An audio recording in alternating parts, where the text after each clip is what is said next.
자, 이제 5번 대리의 종류죠. 104페이지. 1번 임의대리와 법정대리.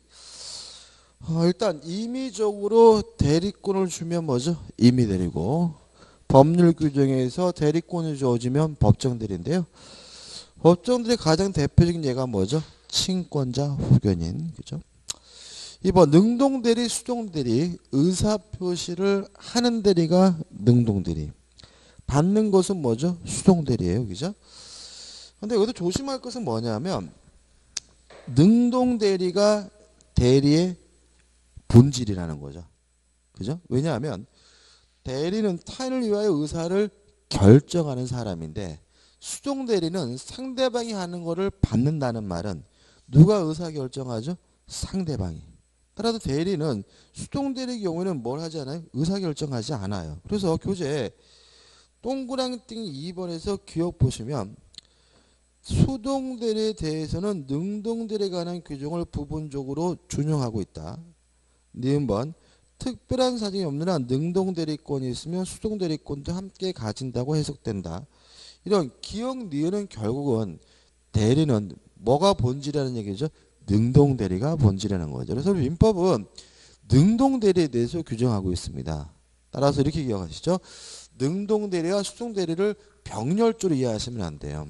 대리는 타인을 위하여 의사를 결정하는 사람이니까 능동대리를 하는 사람이고, 다만 부수적으로 수동대리도 할 수가 있다. 이렇게 주된 것과 종대권으로 나눠야 되고요.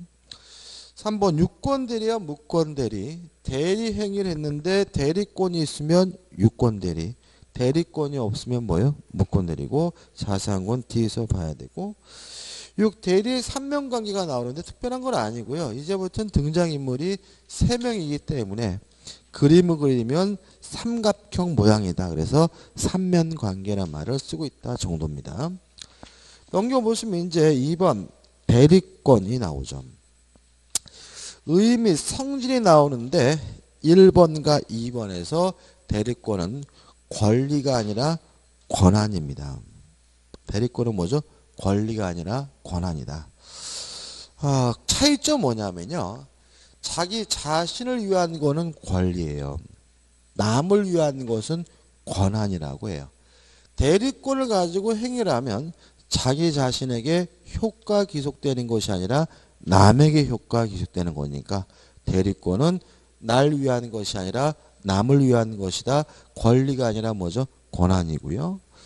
4번 대리와 기초 내부 관계는 좀 설명드릴 거고, 2번에서 대리권의 발생 원인에서 1번 법정 대리권의 발생 원인이 나오는데 그냥 법률 규정에 의해서 발생해요. 교재는 구체적인 내용이 나오는데 안 읽어봐도 돼요. 시험 범위가 아니거든요. 그래서 우리는 법정 대리권은 법률 규정에 의해서 발생된다. 끝이고요. 구체적인 법률 규정은 알 필요가 없는 거고요. 그 다음 우측에 임의 대리권의 발생 원인은 뭐죠? 수권행위입니다. 조금 어려울 수가 있는데요.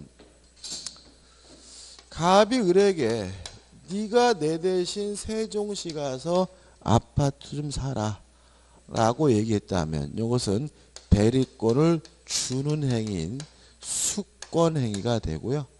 갑이 본인이고 을이 대리인, 임의 대리인이 되는 거죠. 근데 여기서 문제가 되는 것은 이 수권행위 속에는 의사표시가 들어있죠. 갑이 뭘 원해요? 아파트 사기를 원하는 거잖아요. 수권행위는 명백히 법률행위라는 점에서는 문제가 없는데, 이 수권행위를 계약으로 볼 것인가 아니면 단독행위로 볼 것인가에 대해서는 학설에 대립이 있어요. 이런 의미죠. 네가 내 대신 세종시 가서 아파트 좀 사라 라고 했더니 내가 그렇게 할게 승낙을 해야 비로소 을이 대리인이 되는 거다 라고 이해하는 견해는 뭐죠? 계약으로 보는 견해고요. 이런 거 필요 없다. 갑이 을에게 일방적으로 하는 거고, 특히 을이 싫다 내가 안 할래 라고 거절했더라도 이미 을은 대리인이 되는 거다라고 이해하는 견해가 뭐죠? 단독행위로 보는 견해예요. 우리는 상식적으로 계약인 것 같습니다. 그래 내가 할게 라고 해야 비로소 을이 대린이 되는 것 같습니다. 근데 우리 통솔과 판례는 숙고행위는 계약이 아니라 단독행위로 이해를 합니다. 왜 그러냐면 우리 민법 117조가 대리는 행위 능력이 필요 없다라는 규정 때문에 그래요. 만약에 숙고행위를 계약으로 이해해서 을이 승낙을 해야지만 을이 비로소 대리인이 될 수 있다라고 이해한다면 행위 능력이 없는 사람들은 실질적으로 뭐가 못 돼요? 대리인이 못 된다는 거죠. 그죠? 왜냐하면 미성년자 같은 제한 능력자는 독자적으로 뭐 할 수 없어요? 승낙할 수가 없거든요. 그러면 대리는 행위 능력자일 필요가 없다라는 민법 규정은 아무 의미 없는 규정으로 바뀌기 때문에 숙고행위는 갑이 을에게 일방적으로 하는 단독행위고 계약이 아니니까 결과적으로 미성년자 같은 제한 능력자도 뭐가 될 수 있어요? 임의 대리인이 될 수 있다는 민법 117조가 의미가 있어지는 거죠. 그래서 교재 보시면 2. 숙고행위의 법적 성질에서 통솔은 상대방이 있는 단독행위로 뭐요? 이해합니다. 그죠? 단독행위로 봅니다. 그래서 일방적으로 주는 거예요. 그 다음에 방식과 상대방은 뭐 읽을 필요도 없는데 숙고행위 방식은 말로 하든 문서로 하든 어떤 방법은 상관이 없고요. 또 명시적으로 할 수도 있고 묵시적으로 할 수도 있는데 문제가 되는 것은 4번 숙고행위와 기초적 내부관계죠. 우리 교재는 좌측에 또 기초 내부관계가 나와 있고 오른쪽에 뭐죠? 기초 내부관계 2개 나왔죠. 그죠? 물론 하나만 보면 되겠죠. 자, 이건 뭐냐면 대리권은 단독행위로서 일방적으로 주는 건데 갑이 을에게 대리권을 주는 이유가 별도로 있다는 거예요.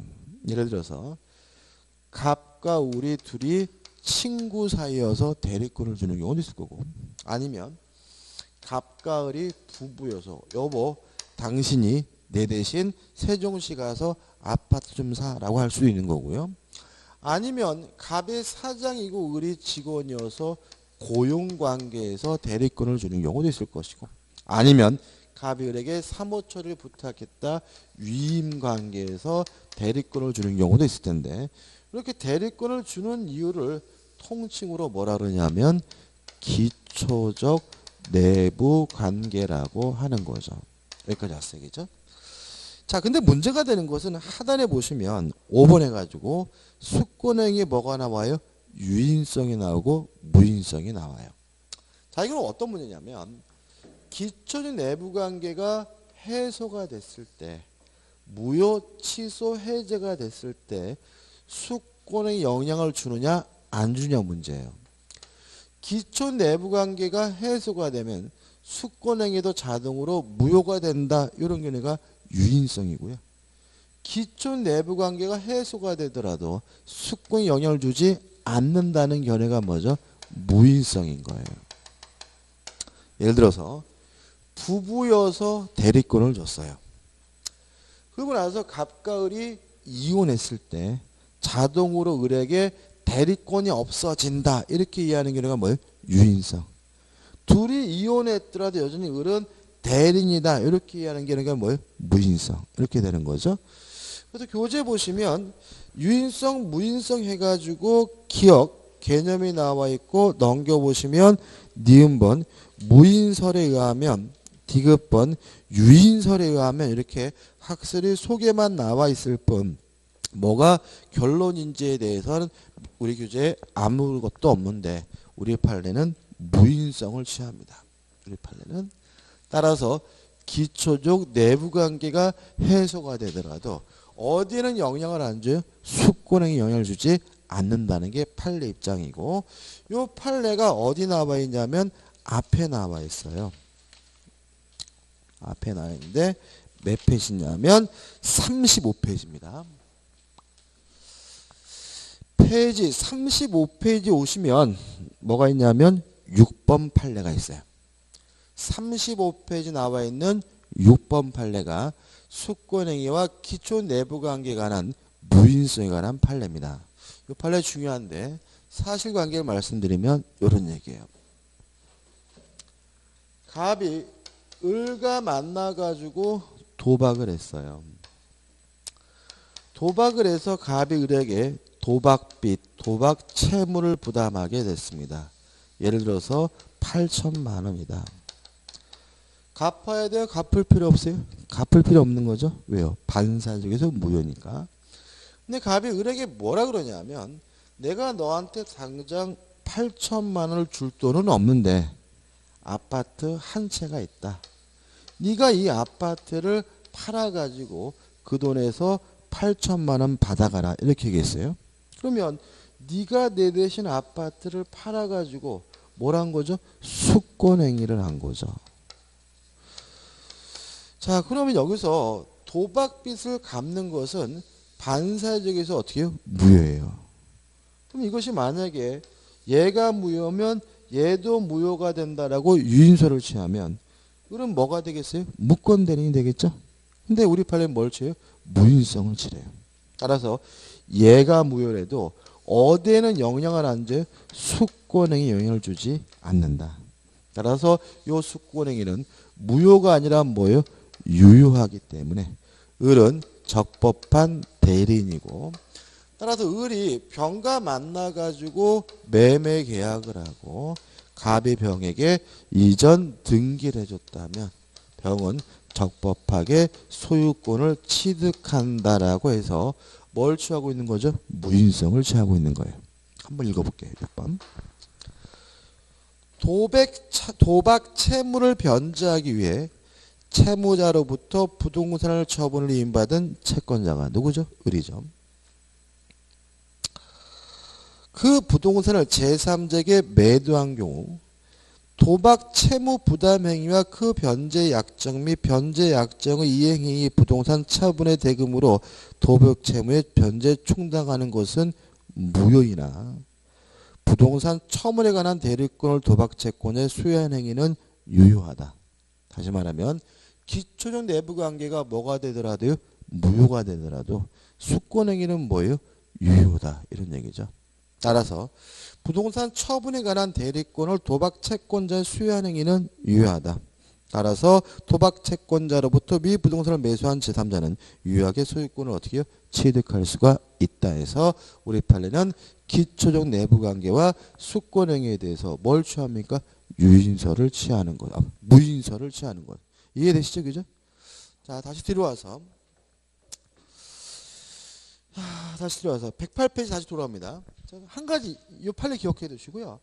그 다음에 사례로 시험 문제 낼 수가 있어요. 한번 생각해 볼게요. 갑이 을이 뭐예요? 미성년자입니다. 미성년자인 을과 위임 계약을 하고요. 위임 계약에 의해서 갑이 을에게 뭘 했냐면 숙권 행위를 했어요. 첫째, 을이 미성년자란 이유로 숙권 행위를 취소할 수 있어요? 없어요? 없다.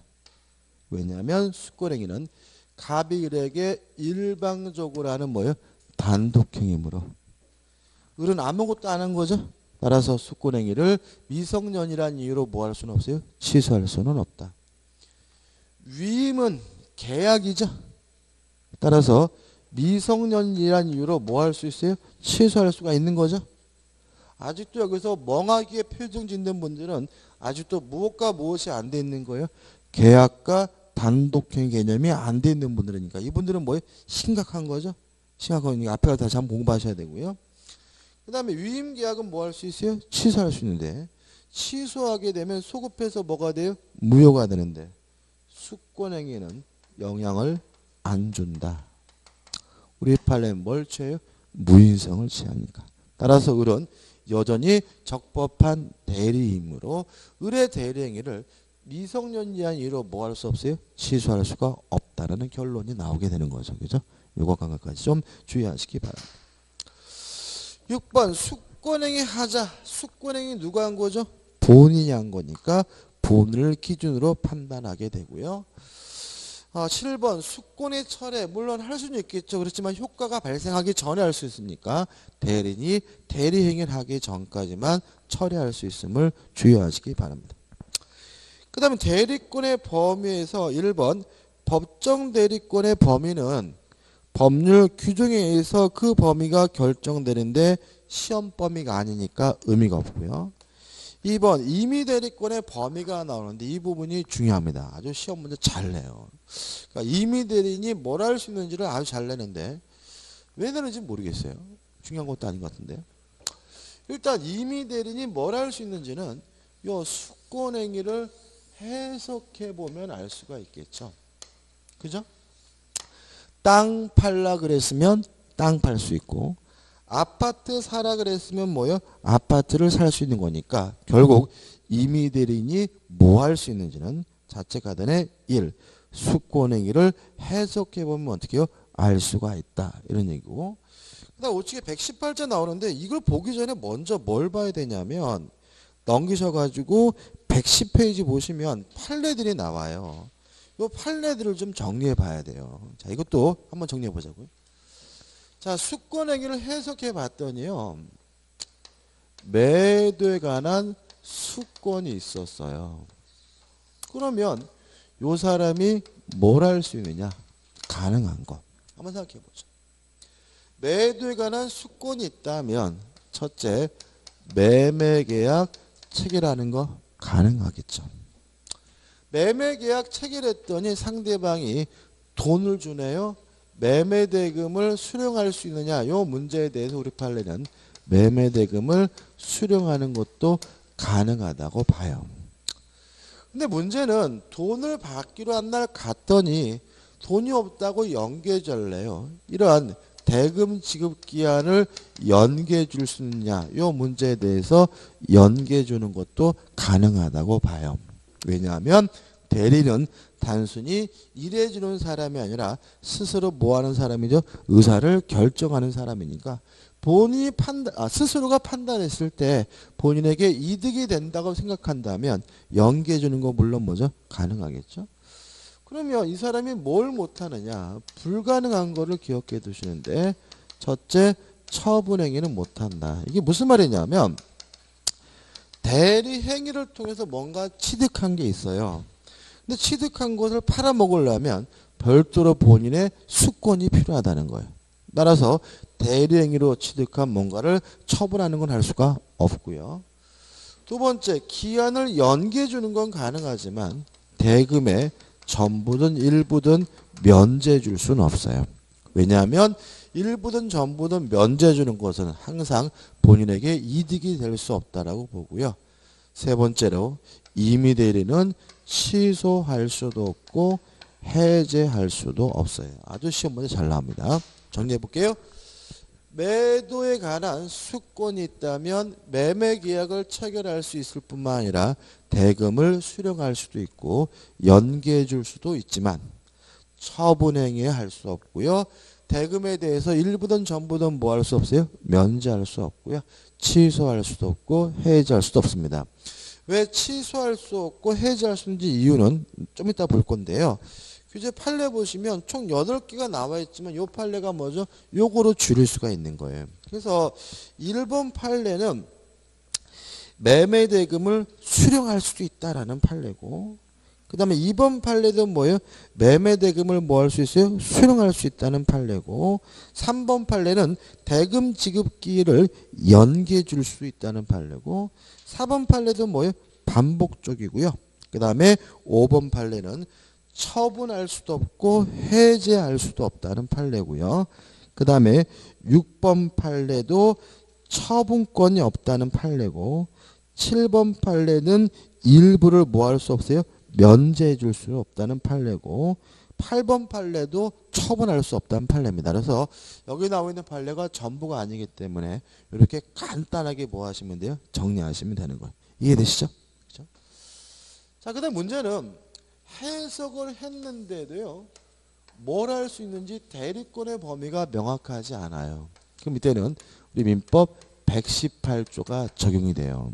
이것이 뭐냐면 앞에 있는 109페이지에 있는 대리권의 범위에 대한 보충 규정입니다. 좀 다르죠, 그죠? 그러니까 요거는 매도에 관한 수권이 있을 때 할 수 있는 것과 할 수 없는 거고, 그죠? 판례는 이거는 대리권이 있긴 한데 이 사람이 뭘 할 수 있는지를 알 수가 없을 때는 무엇에 따라서요?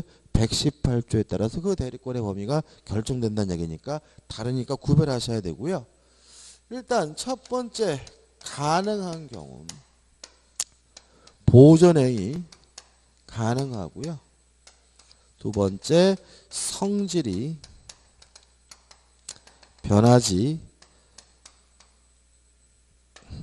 않는 범위 내에서 이용행위와 계량행위가 가능하다라고 민법 118조가 규정을 두고 있어요. 그럼 여기서도 이제 대리권의 범위가 명확하지 아니한 대리인이 할 수 없는 것을 알 수가 있는데, 첫째, 보존행위와 이용, 계량행위를 할 수 있다는 말은 결국은 처분행위는 못한다는 얘기고요. 두 번째, 성질이 변하지 않는 범위 내에서 이용, 계량행위를 할 수 있다는 말은 결국은 성질이 변하는 이용행위도 계량행위도 할 수가 없다는 것을 의미하겠죠. 근데 교재에 보시면 뭐 할 수 있는 거 없는 거에서 예들이 나오는데 이런 거 예 외우지 않으셔도 돼요. 상식적인 거니까. 근데 한 가지는 잊지 마시라고요. 임대죠, 임대. 대리권의 범위가 명확하지 아니한 대리인이 본인의 부동산을 임대할 수 있느냐? 본인의 부동산을 임대하는 것은 이용행위고요. 임대한다 그래서 부동산의 성질이 뭐하지도 않아요? 변하지도 않아요. 따라서 임대하는 것이 가능하다. 이거 하나 꼭 기억해 두셔야 돼요. 왠지 대리권의 범위가 명확하지 아니한 대리는 본인의 부동산을 뭐 할 수 없을 것 같아요? 임대할 수 없을 것 같거든요. 그죠? 임대행위는 성질이 변하지 않는 범위 내에서 뭐예요? 이용행위므로 임대하는 것이 가능합니다. 또 이런 질문이 나와요.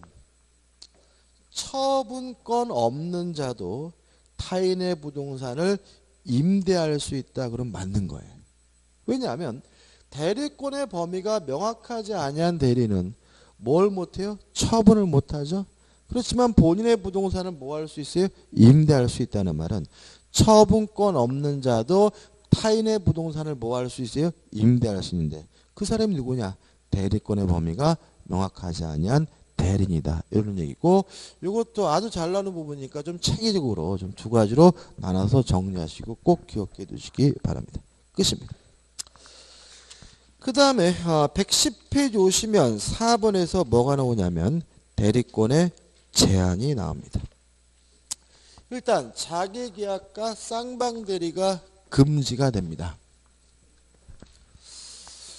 일단 자기계약이 뭐냐면요, 이런 겁니다. 갑이라는 사람이 A라는 토지를 가지고 있는데 을에게 네가 내 땅 좀 팔아다오 매도에 관한 수권을 했어요. 을이 뭐냐면 대리인인 거죠. 근데 을이 갑의 땅을 팔아주려고 가서 보니까 아우 너무 땅이 좋아요. 그래서 지가 직접 사버렸어요. 이걸 우리가 자기 계약이라고 하고요.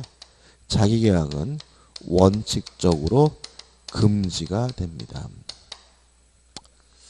왜 금지가 되는 이유를 좀 이해하셔야 되는데, 대리는 타인을 위하여 대신 의사를 결정하는 사람이잖아요. 그래서 매도에 관한 수권이 있다는 말은 매도에 대한 의사결정을 누가 해요? 을이 한다는 얘기예요. 근데 지가 직접 샀다는 말은 매수에 대한 의사결정도 누가 해요? 을이 하죠. 그래서 이 자기계약을 하게 되면 매도 매수에 관한 모든 의사결정을 누가 혼자 해요? 을이 혼자 하게 돼요. 그죠? 따라서 극단적으로 말하면 매매대금 10원 그래도 뭐죠? 할 말이 없어질 수가 있다는 거죠. 그래서 자기계약은 원칙적으로 뭐예요? 금지가 되기 때문에 위반하게 되면, 하면 안 되는 했다면 그때는 뭐가 돼요? 무권대리가 되는 거예요. 쌍방대리도 마찬가지입니다. 병도 을에게 좋은 땅이 있으면 땅을 사다오 매수에 관한 수권을 했는데 을이 갑과 병을 대리해서 매매 계약을 체결했다면 이걸 우리가 뭐죠? 쌍방대리라고 하고요. 쌍방대리도 형태는 다르지만 결과적으로 매도, 매수에 관한 의사결정을 누가 혼자 하게 되죠? 을 혼자 하기 때문에 원칙적으로 뭐가 돼요? 금지가 되는 거죠. 동의하시죠? 그죠? 동의하시죠? 자, 그럼 여기서 이제 우리가 예외적으로 허용되는 것을 찾아낼 수가 있어요. 첫째는 본인의 승낙이 있으면 가능하다. 왜 자기계약 쌍방대리를 금지하냐면요. 모든 의사결정 을이 혼자 하기 때문에 본인이 피해볼까 봐 금지하는 거잖아요. 근데 본인이 냅두래요. 상관없대요. 굳이 막을 이유는 없는 거예요. 따라서 본인의 승낙이 있다면 자기계약도 가능하고 무엇도요? 쌍방대리도 가능한 거예요. 그 다음에 두 번째는 등기신청입니다. 우리가 아파트 구입했어요. 그러면 등기하기 위해서 법무사를 선임하겠죠? 근데 법무사는 매도인 따로 선임하고 매수인 따로 선임하는 게 아니에요. 매도인 매수인이 한 사람의 법무사를 선임하면 결국 법무사가 혼자서 뭐 하게 돼요? 쌍방대리를 하게 되는 거잖아요. 뭐 가능하고 뭐요? 적법한 거예요. 따라서 등기신청은 자기계약도 쌍방대리도 어떻게 해요? 가능하다고 기억해 두시기 바라고요. 세 번째, 대리인에게 이익만을 주는 행위. 그리고 판례가 되고 있는 것은 본인의 죄송합니다. 대리인의 재산을 본인에게 증여하는 경우입니다. 자, 을이 자기계약으로서 매매계약한 게 아니라요. 을이 자신의 재산을 갑에게 뭐 했냐면 증여를 했어요. 그러면 본인에게는 뭐만 있어요? 이익만 있죠. 그죠? 대리인의 재산을 누구에게? 본인에게 뭐예요? 증여하는 거. 본인에게는 뭐만 있다고요? 이익만. 대리인의 가장 대표적인 사람이 누구라고요? 친권자. 그잖아요. 친권자 아버지가 아들에게 땅을 뭐 했어요? 증여했어요. 그러면 본인에게는 항상 뭐가 돼요? 이익만 되니까 혼자 계약해도 상관이 없는 거예요. 자기 계약이 뭐예요? 가능함을 주의하시기 바라고. 그 다음에 네 번째로 단순한 채무이행도 자기계약 쌍방대리가 가능해요. 근데 주의하실 것은 채무이행 중에서 제외되는 게 있어요. 안 되는 게 있어요. 첫째, 다툼이 있는 채무는 변제할 수가 없어요. 두 번째, 변제기 미돌의 채무도 변제할 수가 없어요. 그럼 이제 합치면 이해되실 거예요. 자, 다툼도 없고요. 이미 변제기가 도래했다면 을 스스로 결정해서 채무를 이행한다고 해서 본인에게 하등의 피해가 없는 거니까 채무 이행은 뭐예요? 가능한 거예요. 이해되시나요? 그죠? 다시 말씀드릴게요. 채무 이행은 가능하다. 다만 다툼이 있거나 변제기가 미도래했다면 제외된다는 말은 다툼이 있거나 변제기가 미도래한 채무는 자기계약 쌍방대리할 수가 없다는 얘기잖아요.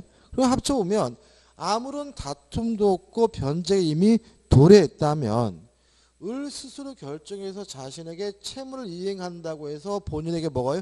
피해갈 게 없으니까 채무이행은 자기계약이 뭐예요? 가능한 거예요. 작년도 시험 문제는 뭐죠? 여기서 답이 나왔어요. 여기서. 그 다음에 돈 대신 물건으로 갚는 대물변제 자기계약 쌍방대리 안 돼요. 계약의 종류를 바꿔서 이행하는 경계도 자기계약 쌍방대리가 안 됩니다. 경계의 개념은 계약의 종류를 바꿔서 하는 이행을 경계라고 해요. 예를 들어 제가 아파트를 샀거든요. 그러면 뭘 줘야 돼요? 매매 대금을 줘야 되는데 그 매매 대금을 빌린 거로 하기로 했어요. 그러면 매매 계약이 빌리는 계약 뭐로 바뀌고 있어요? 소비대차로 바뀌고 있죠. 이렇게 계약의 종류를 바꿔서 하는 이행을 우리가 뭐죠? 경계라고 하고요. 경계도 자기계약 쌍방대리 여전히 뭐가 돼요? 금지가 됨을 주의하시기 바랍니다. 교재 보시면 우측에 원칙 금지가 됩니다. 3번 허용해가지고 제가 지금 열심히 말씀드린 내용이 나오니까 한번 보시기 바라고, 하단에 위반의 효과 해가지고 무효가 되는 것이 아니라 무권 대리가 됨을 주의하시기 바라고, 넘겨보시면 적용 범위 해가지고 복잡하게 나와 있지만 임의대리, 법정대리 모두 빠짐없이 뭐가 돼요? 적용이 되고요. 박스에 나와 있는 효과는 일종의 예외입니다. 이 부분인데, 위반하면 무효가 아니라 무권 대리가 되는데, 법원에 와서 하는 입찰 대리에 대해서 쌍방 대리를 하면 이때는 아예 무효가 된다는 것이 우리 판례 입장이다 정도만 기억하시면 되겠죠. 표정이 이렇게 어두우시지? 네, 마지막으로 이제 오늘의 마지막입니다. 공동 대리입니다. 힘드셔서 그러죠? 힘드셔서. 이해 못하는 건 아니죠, 그죠? 너무 쉽죠, 민법이, 그죠? 자, 공동 대리는 어떤 문제냐면 대리인이 여러 명인 경우에, 대리인 여러 명이면 일단 첫 번째 기억할 것은 원칙이 각자 대리입니다. 자, 근데 문제는 대리인이 여러 명이 있고요. 만약에 법률 규정이나 수권 행위를 통해서 특별히 공동으로 하라는 제한을 붙이게 되면 이때 비로소 뭐가 되냐면 공동 대리가 되고요. 이때는 공동으로 대리 행위를 해야 되고, 위반하게 되면 무효가 아니라 뭐죠? 무권 대리가 되는 거예요. 예를 들어 이런 얘기죠. 갑이 을에게 네가 내 대신 세종시 가서 아파트 좀 사라라고 대리권을 주고요. 병에게도 네가 내 대신 세종시 가서 아파트 좀 사라고 대리권을 주는 바람에 을도 대리인이고 병도 대리인이다. 대리인이 뭐예요? 여러 사람이면 을과 병은 각자가 대리 행위를 하는 거예요. 알아서 땅 아파트 보러 되면 되는 거죠. 근데 만약에 갑이 을에게 을과 병에게 대리권을 주면서 공동으로 해라 라는 특별한 뭐예요? 제한을 붙이게 되면 이제 을과 병은 공동으로 대리 행위를 해야 되는 뭐가 돼요? 공동 대리가 된다는 얘기예요. 그러면 이 사람들은 공동으로 해야 되는데 뭘 공동을 하느냐? 그죠? 의사 결정만 공동으로 하면 되는 거죠. 왜냐하면 대리인은 타인을 위하여 대신 일해주는 사람이 아니라 스스로 뭐 해주는 사람이죠? 의사를 결정하는. 따라서 공동을 하라는 얘기는 추운이가 같이 손잡고 다니라는 얘기가 아니라 뭘 공동을 하고요? 의사결정을 공동으로 하라는 의미가 되는 거죠. 따라서 을과 병이 어떤 아파트를 사고 어떤 금액에 구입할지 함께 의사결정을 같이 했다면 계약서를 작성할 때는 을이나 병 아무나 한 사람이 작성하면 되는 거예요. 뭐만 공동으로 하면 되니까요? 의사결정만 공동으로 하면 되니까요. 따라서 수동대리는 공동으로 할 필요가 없습니다. 왜냐하면 수동대리는 대리인이 의사결정을 안 하죠. 누가 의사결정해요? 상대방이. 따라서 수동대리의 경우에는 대리인이 의사결정할 일이 없으므로 수동대리는 굳이 뭐 할 필요 없어요? 공동으로 할 필요가 없고요. 마지막으로 공동들의 가장 대표적인 예가 누구냐면 친권자다. 친권자다. 자, 갑이 미성년자예요. 아버지 을도 친권자고 어머니 병도 뭐예요? 친권자라면 을과 병이 자식에 대한 의사결정을 함께 해야 되는 거죠. 따라서 친권자의 가장 대표적인 예가 뭐가 돼요? 공동대의 가장 대표적인 예가 뭐가요? 친권자가 되는 거죠. 그래서 갑이 7살 먹었어요. 학교를 지금 보낼까 내년에 보낼까 을과 병이 함께 공동으로 결정했다면 아이를 학교 데려가는 것은 엄마 혼자 데려가도 상관이 없다. 뭐만 공동으로 하면 돼요? 의사결정만 공동으로 하면 되기 때문에. 그래서 교재 의 나와 있고 하나는 2번 원칙이 뭐죠? 각자 대리고 니은번 예외에서 공동으로만 대리할 수 있는 경우가 나와 있고 우측에 보시면 공동의 의미는 결국 무엇을요? 의사결정을 함께하는 거다. 따라서 3 해서 수동대리의 경우에는 굳이 뭐 할 필요 없어요? 공동으로 할 필요가 없다. 그 다음에 공동대리 위반을 하게 되면 뭐가 되죠? 무권대리가 된다 정도만 기억하면 됩니다. 오늘 여기까지 하고요. 다음 주에 대리권 남용부터 보도록 하겠습니다. 오늘 수고 많으셨습니다. 감사합니다.